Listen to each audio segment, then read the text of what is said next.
I'm only 5'1". Ravens Vail is a dark fantasy horror anthology podcast that may contain explicit language and thematic elements not suitable for all audiences. Listener discretion is advised. Welcome to Ravens Vail, a dark fantasy Southern Gothic horror anthology podcast set in the shadowy world of the Deep South. A convergent reality situated around what most of humanity has accepted as the truth. Obscured from human eyes, Ravens Vail is a mystical sanctuary intended to preserve the existence of its immortal inhabitants. The Macquarie, commonly referred to as witches, have been hunted since before written history. The witches of the Highlands fled persecution to a new land that would come to be known as Appalachia. In these parts, you should always be leery of the things that scare witches. The veil is thin tonight, family. Let's see what darkness lies beyond. Well, hey there, family. We're so thankful for your support, every good thing you've been telling us about our story. We love hearing from you guys. We also wanted to say a few words of appreciation for y'all coming out to Appalachian HorrorFest tonight. On behalf of the cast and crew of Ravens Vail Cauldron and the crew of the Ravens Vail Podcast, we want to express our appreciation for your support and dedication to the art of storytelling. Well, go ahead and get you a seat now, because we need to get back to finding out what was on the front door, who was at the front door over at Sunfire Hall.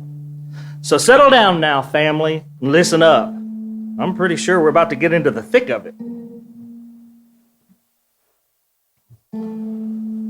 Jude reached for the door and opened it, revealing a familiar figure standing on the threshold. The visitor's presence immediately shifted the atmosphere, adding a sense of turmoil to the morning. Astrid Vandenberg strode into Sunfire Hall, her dark cloak billowing. Her hair was shoulder length and black as night. Her skin was pale with a faint peachy blush around her cheeks. Her eyes were a striking, deep charcoal hue, appearing almost stormy, with a mix of light and dark shades that seemed to shift with the light, giving the impression of a depth and mystery. Looking into her eyes made you feel like she could see into your very soul, knowing everything about you. She was known for her sharp tongue and grudges, particularly against Palmer, the high priest of the Coven of Covens. Welcome, Astrid. What brings you to Sunfire Hall this fine morning? Astrid's sharp and calculating eyes scanned the room as she greeted Jude. Jude greeted her with a nod, though his eyes betrayed his weariness. Business, Jude. Always business. Over his shoulder, Jude called out to Sybil and Petra. Sybil! Petra! We have a visitor. Jude's voice carried a note of urgency. Sybil and Petra exchanged a glance. Their curiosity piqued. They quickly made their way to the front hall, ready to greet whoever had come calling so early in the morning. As they entered the great hall, Petra slowed down, falling slightly behind Sybil. Sybil, this is Astrid Vandenberg. Astrid is the leader of Laurel's Pass, the Macquarie Sanctuary in Sweden, where Petra's from. Sybil immediately remembered the story of how the people from Laurel's Pass had treated Petra, and her face began to turn red as she looked to find Petra, who was standing slightly behind her. Good evening, Miss Vandenberg. Have you come to visit our dear Petra? Sybil's voice was laced with a veneer of politeness, but her underlying displeasure was unmistakable. Her forced smile and the slight edge to her tone betrayed her true feelings towards the woman. No, I have no desire to see such degenerates like him. Do you honestly think that I would waste my time on someone so depraved? I'm here to see you. The girl everyone is rambling on about. The way. I wanted to see you for myself. If you are truly destined to be the salvation of our kind, then I wanted to offer you my assistance, if you ever need it. Is it true that you can wield all four of the ascensions? But where are my manners? Sybil, it is indeed a pleasure to meet you. Her tone softened slightly, a rare occurrence. I trust your father is well. I haven't seen him since your poor dear mother passed away. Such a tragedy. She was ever so talented. He is. Thank you. And how's LaRose Pass? Are you sure you don't want to speak to my best friend, Petra? Isn't he from LaRose Pass? Thriving, as always. Though I must say, it lacks the charm of Thistle's Keep. She glanced around the great hall, snobbery dripping from her very being, her eyes narrowing as if she pretended to finally spot Petra standing beside Sybil, her face contorted in a sneer of disgust. Petra, still slithering around and pestering Jude, I see. How utterly delightful. I'll be sure to inform your family that you're still stubbornly clinging to life. What a pity. I had hoped that you'd been put out of your misery by now. But at last, here you are, gracing us with your presence. Honestly, it's a wonder that you have managed to walk around with your head held high, considering what you are. One might even call it a wonder. Perhaps one day you'll stumble upon whatever it is that you so desperately crave and choke on it. But until then, we'll just have to endure your charming personality. Her tone was icy and dismissive as she scrutinized the boy from head to toe. After a tense silence, Petra spoke with a cutting sharpness that Sybil had never heard from him before. The words sliced through the air, laden with a bitterness that rivaled his true feelings. Sybil could see the anger and the hurt simmering just beneath the surface. But he masked it well, refusing to show any sign of weakness. His eyes, however, betrayed a flickering of the turmoil within, a silent testimony to the emotional storm raging within him. Good morning to you too, Astrid. Why are you really here? Umbra magically materialized at Petra's feet. The tiny kitten seemed to emerge from the shadows themselves, its presence both comforting and mysterious. Petra bent down and gently picked him up, feeling an immediate sense of relief wash over him. Umbra's soft velvety fur and subtle warmth radiated, providing a soothing balm for Petra's frayed nerves. As he held Umbra close, the tension in his shoulders eased and the calmness settled over him, as if the sweet creature's nature magically protected and cocooned him. Petra, I'm here to speak with Sybil, not a degenerate like you. So kindly, stay out of my way while I handle my business. Astrid said, in an indignant tone that betrayed her true feelings. Petra's shoulders immediately slumped, and he involuntarily winced, tears filling his eyes. Miss Vandenberg, that is enough. We uphold a culture of respect and kindness in these parts. Petra is a valued and cherished member of my family. Please refrain from making such remarks. If this behavior continues, we'll have to ask you to leave. Sybil glanced at Petra, then shifted her gaze to Jude, seeking reassurance that she hadn't overstepped her boundaries. Jude met her eyes and offered a warm, encouraging smile, silently conveying approval. Astrid, sensing the shift in the room and realizing her mistake, attempted to correct herself. Her voice, though laced with a thin guise of apology, still carried a hint of malice. She bowed her head silently toward Sybil, though her eyes flashed with irritation, and said, her tone betraying her true feelings despite the words. Of course, Sybil. My apologies. It was that very moment that Aunt Ruby B and Palmer glinted into the great hall, their presence announced by the shimmering burst of magical energy.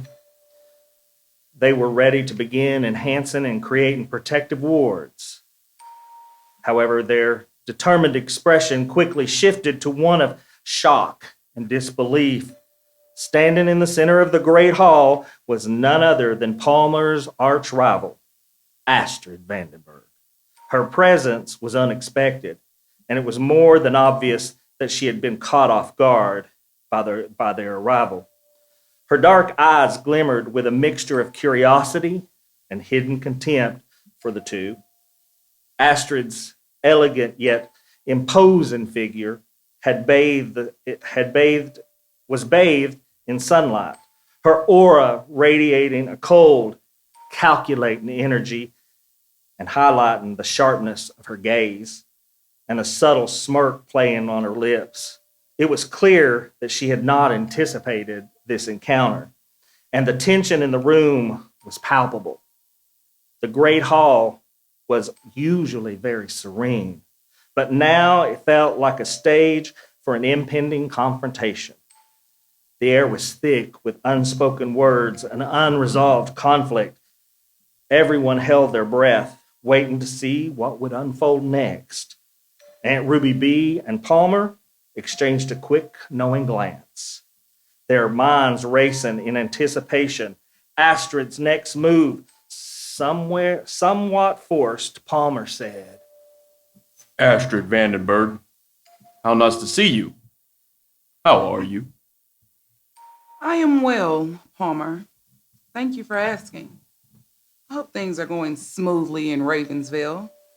It's good to see you again. Astrid said, her voice carrying a hint of warmth despite the underlying tension. I decided that it was time to meet your lovely daughter, Sybil. The way, to pay my respects and to offer my assistance should she ever so need it. I only managed to get a glimpse of her from a distance at the last coven meeting. But oh, where are my manners? Hello, Ruby. It has been a while. She paused, her eyes briefly softening as she mentioned Sybil. Astrid inclined her head reverently to Palmer in Palmer's direction with a delicate air balancing formality and something Palmer couldn't quite make out. The room seemed to relax slightly, the tension easing as she acknowledged the importance of respect within the magical community. Palmer nodded, appreciating the gesture, though his eyes remained wary. Of course, now that you are here, I don't want to intrude on your visit. Jude, if you would be so kind, I'd like to freshen up before I depart. Jude guided her to the bathroom on the second floor, the old wooden floorboards creaking under their feet. Here you go. Take your time. Jude said softly, opening the door to reveal a spacious bathroom adorned with a clawfoot tub and a large ornate mirror. She nodded, her smile a blend of gratitude and subtle sarcasm. Jude sensed her mixed emotions, hurriedly making his way back down to the great hall. Reaching the great hall, Jude found Palmer pacing nervously by the fireplace, the flames casting a flickering glow on his worried face. Aunt Ruby B sat in a soft chair in the sitting room, her knitting needles clicking rhythmically, though her eyes betrayed a deep concern. After closing the bathroom door, Astrid set to work. She retrieved a small wooden effigy from her cloak, its surface worn smooth from years of use. With a flicker of her wrist, her wand materialized in her hand, its dark wood glistening in the dim light. She touched the effigy with the tip of the wand, and it floated effortlessly to the window ledge.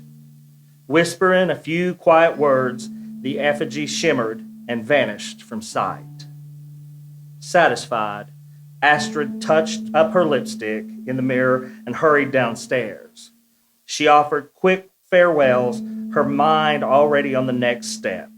With her mission accomplished, she stepped aside and with a final glance back, glinted back home to La Rose Pass. They began with a protective ward on Petra and Sybil's bedrooms, meticulously weaving enchantments to ensure their safety. With the wards glowing faintly, a testament to their power, from there they extended the protective spells to cover the entire house and property, their movements synchronized and purposeful. After a quick lunch, they divided into two groups to tackle the rest of the keep. Petra, Sybil, and Aunt Ruby B moved west, while Palmer and Jude headed east, their eyes scanning for any vulnerabilities. They worked tirelessly, knowing they would eventually meet somewhere in the late evening, confident that the work would be done. Thistle's Keep wasn't a large keep. It wasn't as large as Ravens Vail, but it was still a significant area to cover in just one day. Aunt Ruby B's voice was steady and strong, her years of experience evident in every word as they made their way around Thistle's Keep, checking and enhancing the protective wards. Ever so often, Aunt Ruby B would stop, her eyes narrowing as she sensed a weak spot. With a practiced hand, she would create a new type of defensive ward, her fingers weaving intricate patterns in the air, leaving behind a shimmering barrier that pulsed with energy. Petra and Sybil followed closely, their inexperienced skill assisting Ruby B's expertise as much as possible. Petra's keen eye missed nothing, and Sybil's intuitive sense of magic guided them unerringly. The sun blazed furiously in the afternoon sky, causing a relentless heat that saturated the air with humidity. Petra, the youngest of the trio, glanced nervously at the shadows that seemed to dance even in the daylight. Stay focused. Aunt Ruby B whispered, sensing Petra's unease. The wards have to be perfect. As the final words of the incantation left their lips, a brisk cold wind swept through the clearing. The temperature dropped unexpectedly, and once intense sunlight seemed to dim, casting an eerie shadow everywhere. From the depths of the wood, a figure emerged, cloaked in darkness. Its eyes glowed like dimly lit candles. Ruby B quietly whispered to her young companion, "It's a Nyx, and I certainly hope this isn't Jude's idea of a test." What's a Nyx? Sybil asked, unable to take her eye off the creature. Out of nowhere, Umbra appeared at Sybil's feet. Startled, Petra started to pick the kitten up, but Ruby B stopped him. A Nyx is a creature of pure darkness, shrouded in mystery and shadow. They're elusive beings rarely seen during the day. They thrive in the depths of night, where their powers are strongest. Their presence is often felt rather than seen, a chill and whisper in the wind or a fleeting shadow in the corner of your eye. I remember the last time I encountered a Nyx. I was just a young girl playing near the edge of the woods in Ravens Vail, well after I should have been home. The air was thick with the scent of pine and the soft hum of crickets. Suddenly, the world grew colder, and the shadows deepened unnaturally. Out of the corner of my eye, I saw it, a figure cloaked in darkness, its form shifting and blending with the night.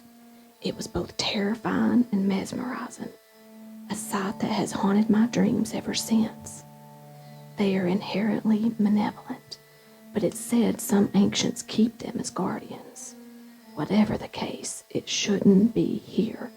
Get behind me. The Nix hissed, a sound that seemed to pierce Sybil's very soul. It lunged forward, its form writhing and twisting like smoke. Umbra now wrapped himself around Sybil's leg, and she immediately understood what the creature was. Fear pulsed through her entire body. The Nix loomed menacingly, encircling them, drawing closer as it sulked slowly around them. It flickered and faded from one spot to another without taking a step. Hold your ground, Aunt Ruby B commanded, her voice fierce and unwavering. She raised her wand, focused on the Nix. Sybil and Petra followed suit, their own wands at the ready. Aunt Ruby B struck first, her wand sending a beam of light towards the creature. The Nix recoiled, but only for a moment. Sybil closed her eyes and attempted to cast a fireball spell towards the creature. It didn't seem to react to her meager attack. Reaching out, Umbra with her mind and sensed that the Nix hunger for darkness and its aversion to light. Petra fumbled, but finally blasted a white beam of light from his wand, driving the creature back into the shadows. The Nix screeched, its form sputtering as it tried to escape the light. In an instant, the creature was standing face to face with Petra. Like a winter's chill, its cold, putrid breath blowing into his face, sending shivers down his spine. Petra was paralyzed. His heart pounded in his chest, and he gazed deeply into its vacant eyes, which seemed to swallow the light around them.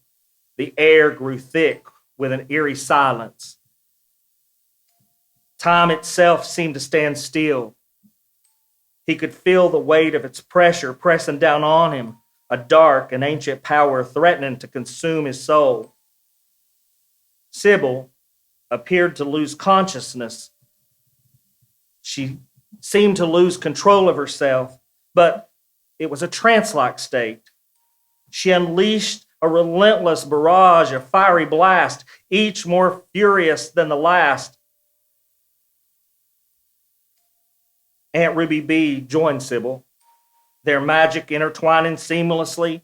Sybil, driven by an unseen force, unleashed a brutal bombardment at the Nix. The magic manifested as enormous blue fireballs crackling with electricity, each one the size of cannonballs. The creature thrashed and writhed, but it was no match for their combined strength. With a final desperate cry, the Nix dissolved into nothingness. The chill lifted from the clearing. The three of them stood in silence, breathing heavy. You did it, Sybil. You saved my life. Petra whispered, his voice trembling with relief. Aunt Ruby B placed a comforting hand on his shoulder. Yes, we did. Sybil, slowly regaining her composure, her eyes sweeping across the dense, shadowy forest, she took a deep breath, feeling the warm, humid air fill her lungs. Nodding to herself, she asked, What just happened? Well, all righty, family. That's where we're going to leave you today. We're so glad you came to visit us for a spell and find out what's going on in Ravens Vail. We hope you all listen to our Halloween special that's coming up real soon. And we hope that you're as excited about the spooky season as we are. If you like what you've heard in this episode, tune into our next episode to see what happens next. So until next time, family, see you soon.